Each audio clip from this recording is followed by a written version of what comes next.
सबसे पहला पार्ट और सबसे इम्पॉर्टेंट पार्ट आपके इंटरव्यू का होता है एकेडमिक्स।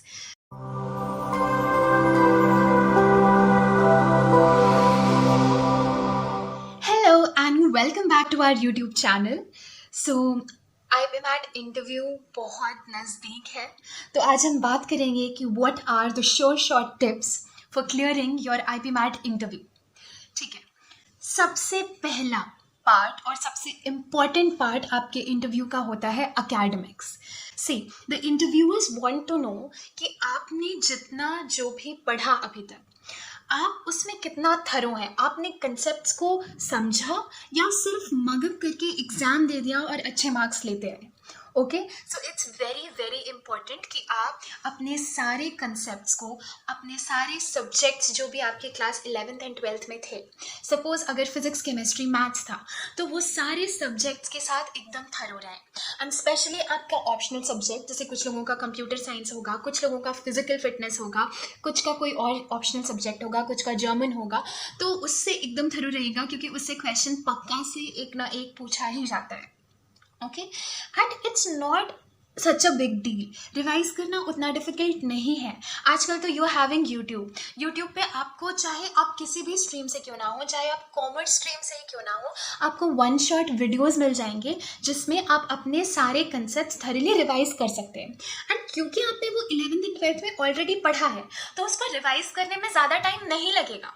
ठीक है, अभी देख के लग रहा होगा कि अरे बाप रे इतना सारा कैसे होगा, बट हो जाएगा, ट्रस्ट मी। एंड होगा तभी जब आप करोगे।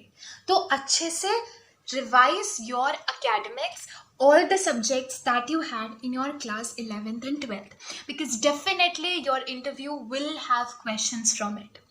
Now coming over to the second part, तो general awareness एक बहुत इंपॉर्टेंट पार्ट होता है आपके इंटरव्यू का। सी इंटरव्यूअर्स आपको हर तरीके से जज करेंगे। क्या आप सिर्फ पढ़ाई में रहने वाले बच्चे थे? क्या आपको पता है what is happening in the world around right now? ठीक है, फिर are you standing out from everyone? क्योंकि एस्पिरेंट्स तो बहुत सारे होंगे, सबको उतना ही नॉलेज होगा, सबने अपना 11th एंड 12th डेफिनेटली दिया है, सबने अपने हिसाब से बेस्ट कोचिंग से मेंटोरशिप लेके प्रिपेयर किया होगा, right? So how are you standing out? How much aware are you about the world? They want to know you. ठीक है, तो इससे मैं 2 पॉइंट्स बताऊंगी। फर्स्ट, कि आपका जनरल अवेयरनेस बहुत स्ट्रांग होना चाहिए। अगर कोई वॉर चल रहा है, कौन सी कंट्रीज के बीच में चल रहा है, या सबसे हीटेड टॉपिक अभी क्या है पॉलिटिक्स में, ठीक है, देन अगर कोई रिसेंट समिट्स हुए हैं तो what was the name of the summit, when did it happen, अगर कोई नेशनल गेम्स है, international games, championships, you should know about all these things. ठीक है, and also about the general things like the cabinet ministries. ठीक है, who is currently the home minister, who is the railway minister, who is the defence minister, these are very very general things and you should be aware of all these things. Basically अगर अभी तक नहीं किया है, सो catch up with the world around you. आपको again one shot videos मिल जाएंगे जिसमें वो लास्ट 2 to 3 मंथ्स में जितने मेजर इवेंट्स हुए हैं, they tell you about that. तो उसको देखिए एंड अपना जनरल नॉलेज एकदम अप टू डेट रखिए। ओके, नाउ जो इससे मैं सेकेंड चीज पे आ रही थी वो था standing out, right? So basically the interviewers are interested in you. तो आपको पता होना चाहिए कि आप अपने आप को कैसे ज़्यादा से ज़्यादा प्रेजेंटेबल बनाएं। जैसे एक क्वेश्चन ज़्यादातर इंटरव्यूज़ में ये पूछा ही जाता है कि can you tell me something about yourself, या फिर इंट्रोड्यूस योर सेल्फ। तो उसका आपके पास एक प्रॉपर आंसर होना चाहिए। आपके लाइफ के सारे मेजर इवेंट्स, सारे हाईलाइट्स, अगर आपने कोई पोजीशन ऑफ रिस्पॉन्सिबिलिटी होल्ड की है तो क्या थी वो position of responsibility? How much marks did you got in your class 10th and 12th? From which board you are? What is from which place do you belong to? ये सारी चीज़ें आपके इंट्रोडक्शन में डेफिनेटली होनी चाहिए। And also your hobbies, what are your interests, पढ़ाई के अलावा क्या क्या किया और, ठीक है, all these things should be in your introduction. Then वो बहुत से ऐसे क्वेश्चंस पूछते हैं कि why should we choose you? तो एटलीस्ट आपको अपने बारे में पता होना चाहिए कि आपके अंदर ऐसी कौन सी क्वालिटीज़ हैं जो किसी और एस्पिरेंट में नहीं है। तो थोड़ा सा सोचिए अपने ऊपर, एक पेन, एक पेज पे ये सारी चीज़ें, what are your strengths, what are your weaknesses, what special qualities you have, कुछ ना कुछ तो ऐसा पक्का होगा जो आपके अंदर है एंड बाकी किसी और के अंदर नहीं है, ठीक है। उसको अच्छे से सोचिए एंड अच्छे से नोट डाउन करिए, ताकि अगर ऐसा कोई क्वेश्चन आपके ऊपर बाउंस कर दिया जाए so you are able to hit a sixer, ठीक है। हाँ, जैसे इसमें आपसे ये भी पूछा जा सकता है कि सपोज़ अगर आपने आईपीएम चूज़ किया तो आपने आईपीएम क्यों चूज़ किया। अगर आप किसी भी स्ट्रीम से थे, सपोज़ पीसीबी से है तो आपको मेडिकल में जाना चाहिए था, आईपीएम क्यों चूज़ किया, ठीक है। अगर कॉमर्स से है तो आपके पास इतने सारे ऑप्शंस थे, आप अकाउंट्स में कुछ कर सकते थे, कहीं और जा सकते थे, अपना खुद का कुछ स्टार्ट कर सकते थे, आपने आईपीएम क्यों चूज़ किया। देन अगर आप पीसीएम से हैं तो इंजीनियर क्यों नहीं बने, आपने आईपीएम क्यों चूज किया। So you should have answers to all these questions. Then particularly अगर आप आईआईएम इंदौर के इंटरव्यू में बैठे हैं तो पर्टिकुलरली आईआईएम इंदौर ही क्यों, कोई और आईपीएम क्यों नहीं, कोई और इतने सारे कॉलेजेस हैं जो आपको आईपीएम प्रोग्राम ऑफर कर रहे हैं, पर आप आईआईएम इंदौर के इंटरव्यू में क्यों बैठे हैं, right. So you should be aware of these things कि नहीं, यहाँ का कोर्स करिकुलम बहुत अच्छे से कोर्स करिकुलम स्टडी कर लीजिएगा कि यहाँ का कोर्स करिकुलम बाकी आईआईएम से बहुत ज़्यादा डिफरेंट है।